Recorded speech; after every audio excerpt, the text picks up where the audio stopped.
২৬-এর বিধানসভা নির্বাচনের পরে রেশন কার্ডে সব ধরনের রেশন সামগ্রী একেবারে বিনামূল্যে পাওয়া যাবে। বর্তমানে যে রেশন সামগ্রীগুলি পেতে ১০০ টাকা করে দিতে হচ্ছে, ২৬-এর বিধানসভা নির্বাচনে এই সামগ্রীগুলি একেবারে বিনামূল্যে পাওয়া যাবে। চালের সঙ্গে চিনি, ডাল, লবণ এবং ১ লিটার করে সরষের তেল পাওয়া যাবে রেশন কার্ডে, তাও আবার সম্পূর্ণ বিনামূল্যে। রাজ্যে বিধানসভা নির্বাচনের প্রাক মুহূর্তে রেশন কার্ডধারীদের জন্য এমনই সুখবর দিলেন মুখ্যমন্ত্রী হিমন্ত বিশ্ব শর্মা।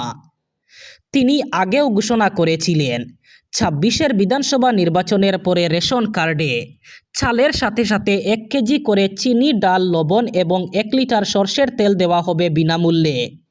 আবারও একবার তা ঘোষণা করলেন মুখ্যমন্ত্রী হিমন্ত বিশ্ব শর্মা। আগাম ঘোষণা অনুযায়ী রবিবার শ্রীভূমি জেলার পাতারকান্দি সমজেলায় প্রশাসনের পক্ষ থেকে শুরু হয় বহুল আলোচিত বৃহৎ উচ্ছেদ অভিযান। দীর্ঘদিন ধরে দখল হয়ে থাকা সরকারি এবং সংরক্ষিত বনাঞ্চলের জমি পুনরুদ্ধারে ভোর থেকেই তৎপর হয়ে ওঠে জেলা প্রশাসন এবং বন বিভাগ। অভিযানে প্রায় ৫০টি বুলডোজার এবং হাতি নামানো হয়। প্রশাসনের দাবি, সাম্প্রতিক সময়ে পাতারকান্দি এলাকায় এটি অন্যতম বৃহত্তম উচ্ছেদ অভিযান। রবিবার পাতারকান্দি বিধানসভা কেন্দ্রের অধীন মধুরবন্দ, খিলরবন্দ, উত্তর গোপালপুর, বরতল দুয়ালদম, করিমগঞ্জ বিল, ইচারপাড়, মাধবপুর, বালিয়া, ছাগলমুয়া, মাগুরা, যুগিচড়া এবং উত্তর চলমান সহ একাধিক সংরক্ষিত বনাঞ্চল এবং সংরক্ষিত জমিতে একযোগে অভিযান চালানো হয়। পাকিস্তান যুগ সংক্রান্ত অভিযোগ নিয়ে মুখ্যমন্ত্রী ডক্টর হিমন্ত বিশ্ব শর্মার সাংবাদিক বৈঠকের তীব্র সমালোচনা করলেন অসম প্রদেশ কংগ্রেস সভাপতি ও লোকসভার সাংসদ গৌরব গগৈ।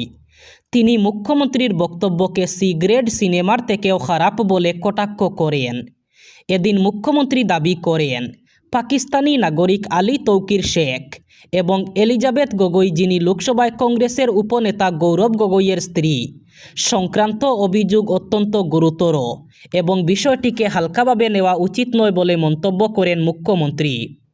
তিনি বলেন, একজন বর্তমান সাংসদের নাম এই বিষয়ে জড়িয়ে পড়ায় বিষয়টি আর সাধারণ তদন্তের মধ্যে সীমাবদ্ধ নেই। তিনি বলেন, এগুলি অত্যন্ত গুরুত্বপূর্ণ অভিযোগ। এই বক্তব্যের পাল্টা জবাব দিতে গিয়ে গৌরব গগৈ সামাজিক মাধ্যম এক্সে মুখ খুলে মুখ্যমন্ত্রীর সাংবাদিক বৈঠককে কড়া ভাষায় আক্রমণ করেন। গৌরব বলেন, দিল্লি এবং অসমের সেই সাংবাদিকদের জন্য আমার দুঃখ হচ্ছে, যাদের শতাব্দীর সবচেয়ে ফ্লপ সাংবাদিক বৈঠক সহ্য করতে হয়েছে। এটি সি গ্রেড সিনেমার থেকেও খারাপ। ২৬-এর বিধানসভা নির্বাচনে বরাকের ১৩টি আসনের ৩টিতে প্রার্থিত্ব চায় বিজেপির ছাত্র শাখা এবিভিপি। বরাকের উত্তর করিমগঞ্জ, হাইলাকান্দি এবং শিলচর আসন প্রার্থী চায় বিদ্যার্থী পরিষদ। অখিল ভারতীয় বিদ্যার্থী পরিষদের প্রস্তাবিত প্রার্থী তালিকা পৌঁছালো দিল্লিতে। এবিভিপি থেকে উঠে আসা পছন্দের নেতাদের প্রার্থিত্বের সুপারিশ করে কেন্দ্রীয় বিজেপির দৃষ্টি আকর্ষণ শাসক দলীয় ছাত্র শিবিরের। বারাবাতে ছাই পড়তে পারে বিজেপির প্রার্থিত্ব প্রত্যাশী বহু নেতার। আগেই বিজেপি থেকে বলা হয়েছিল ২৬-এর বুথে ভ্রাতৃ সংগঠনকে গুরুত্ব দেওয়া হবে। সুযোগ বুঝেই এবার পাল টাঙ্গিয়েছে গেরুয়া ছাত্র শাখা এবিভিপি। বরাকের ৩টি আসনে তাদের প্রস্তাবিত প্রার্থীকে দলীয় মনোনয়নের দাবি জানিয়েছে এবিভিপি। ৩ আসনের জন্য ৫ জনের প্রার্থী তালিকা পাঠানো হয়েছে কেন্দ্রীয় নেতৃত্বের হাতে। এবিভিপির গুড বুকে স্থান পেয়েছেন শ্রীভূমির সুব্রত ভট্টাচার্য, হাইলাকান্দির সৈকত দত্ত চৌধুরী সহ শিলচরের ৩ জন। উত্তর করিমগঞ্জ আসনে সুব্রত ভট্টাচার্যের প্রার্থিত্ব চায় এবিভিপি। ছাত্রের শাখায় সাংগঠনিক উজ্জ্বল রেকর্ড রয়েছে, তাদেরকেই বেছে নিয়েছে বিদ্যার্থী পরিষদ। শুধুই জুটে ওয়াদা। শাসক দল বিজেপির মোদি থেকে হিমন্ত বিশ্ব শর্মা শুধু জুটে ওয়াদার পারদর্শী। অসমের বিজেপি সরকারের দৃষ্টি শুধু গৌহাটি কেন্দ্রিক। শিলচর অথবা বরাক উপত্যকার দিকে নজর একেবারেই নেই। এই সরকার বরাক উপত্যকাকে অসমের অংশ বলেই যেন মানে না, পৃথক অঞ্চল ভাবে। বিজেপির কাছে বরাক উপত্যকার বাসিন্দারা দ্বিতীয় শ্রেণীর নাগরিক। রাজ্য সরকার এই অঞ্চলের মানুষদের দ্বিতীয় শ্রেণীর নাগরিক হিসাবেই মনে করে।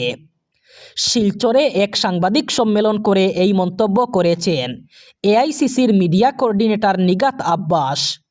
এখানেই না থেমে এক প্রশ্নের জবাবে নিগাত বলেছেন, শুধুমাত্র ভোট চুরি করলেই বরাকে 13টি আসনের মধ্যে 11টি আসন দখল করবে শাসক দল, নইলে নয়। তবে সহজে ময়দান ছেড়ে দেবে না কংগ্রেস, ভোট চুরি রোধ করবে। আর ভোট চুরি রোধ করলে কংগ্রেস বরাক উপত্যকায় অধিকাংশ আসন পাবে। এক হৃদয় বিদারক ঘটনা। কাটিগড়ার বুরুঙ্গা রেলগেটের কাছে রেলের চাকায় কাটা পড়ে মৃত্যু ঘটল এক ব্যক্তির। মৃত ব্যক্তি বরখলার ভুবনেশ্বর নগর জিপির উত্তর বাঙ্গারপাড়ের বাসিন্দা প্রয়াত হবিব আলী তালুকদারের পুত্র নিজামুদ্দিন তালুকদার। রবিবার এই মর্মান্তিক দুর্ঘটনাটি সংঘটিত হয়েছে। জানা গেছে কাটিগড়ার বুরুঙ্গায় নিজের শ্বশুরবাড়ি যাওয়ার পথে ঘটে এই বিপত্তি। আশঙ্কা করা হচ্ছে রেললাইন পেরোতে গিয়ে সংঘটিত হয়েছে এই ঘটনা। রেলের চাকায় খণ্ড বিখণ্ড হয়েছে হত নিজামের দেহ। ইতিমধ্যে ঘটনাস্থলে পৌঁছায় রেল পুলিশ। মৃতদেহ উদ্ধার করে ময়নাতদন্তের জন্য পাঠানো হয়। এই ঘটনায় গোটা এলাকায় শোকের ছায়া নেমে এসেছে। এসআরকে বিজেপির দলীয় স্বার্থে ব্যবহার করে ভোটার তালিকায় গণহারে সংখ্যালঘু ভারতীয় নাগরিকের নাম কর্তনের চক্রান্ত বন্ধ করা, নিরপেক্ষ সংশোধিত ভোটার তালিকা প্রস্তুত নিশ্চিত করা, শ্রমিক বিরোধী 4টি শ্রম কোড বাতিল করা, জিরামজি আইন বাতিল করে এমজিএনরেগা পুনর্স্থাপন, হিতাধিকারী প্রকল্পগুলিতে প্রকৃত গরিব মানুষকে বঞ্চনা বন্ধ করা, দলীয় ভোট ব্যাংকের স্বার্থে সরকারি প্রকল্পের অপব্যবহার বন্ধ করা, বীজ বিল 2025, বিদ্যুৎ বিল 2025 বাতিল করা, ইউজিসি উঠিয়ে দেওয়ার চক্রান্ত বন্ধ করা, বিকশিত ভারত শিক্ষা অধিষ্ঠান বিল 2025 বাতিল করা, বিমা ক্ষেত্রে 100% বিদেশি বিনিয়োগের সিদ্ধান্ত বাতিল করা সহ একগুচ্ছ দাবির ভিত্তিতে শ্রীভূমি জেলার আম্বেদকর পার্কে সিপিআইএম করিমগঞ্জ জেলা কমিটির ডাকে এক বৃহৎ জনসমাবেশ অনুষ্ঠিত হয়। সিপিআইএম কেন্দ্র কমিটি উপরোক্ত দাবিগুলির ভিত্তিতে ফেব্রুয়ারি মাসব্যাপী সারা দেশেই প্রচার আন্দোলনের ডাক দেয়। অন্যদিকে কেন্দ্রের বিজেপির সরকারের পুরনো শ্রম আইনগুলিকে বাতিল করে নতুন 4টি শ্রম কোড সারা দেশে কার্যকর করার বিরুদ্ধে আগামী 12 ফেব্রুয়ারি দেশব্যাপী সাধারণ ধর্মঘটের ডাক দিয়েছে কেন্দ্রীয় ট্রেড ইউনিয়নগুলির যৌথ মঞ্চ। এবার শেষ খবর। বরাক উপত্যকার ঐতিহ্যবাহী শৈব তীর্থ ভুবন তীর্থের মহাশিবরাত্রি উপলক্ষে আগামী 14 ফেব্রুয়ারি থেকে শুরু হচ্ছে ভুবন মেলা। চলছে প্রস্তুতি। রবিবার ভুবন পাহাড়ে গিয়ে ভুবন মেলার পরিস্থিতি খতিয়ে দেখেন জেলা প্রশাসনের আধিকারিকরা। এদিন সকালে ভুবন তীর্থের কৃষ্ণপুর ভুবন তীর্থ সড়ক হয়ে পাহাড়ের চূড়ায় থাকা ভুবন বাবার মন্দিরের যানবাহন নিয়ে উপস্থিত হন কাছাড়ের ডিডিসি রাজীব রায়, অতিরিক্ত জেলা commissioner, Sonai circle officer, SDPO Lakshmipur, বন বিভাগের মনিয়ারখাল রেঞ্জের রেঞ্জ অফিসার, পালংঘাট উন্নয়ন খণ্ডের বিডিও এবং ভুবন তীর্থ উন্নয়ন ও মেলা পরিচালনা কমিটি সভাপতি সোমেন দাস, সম্পাদক বিভাস চক্রবর্তী সহ সহ সম্পাদক স্বপন কুমার দাস এবং অন্যান্যরা।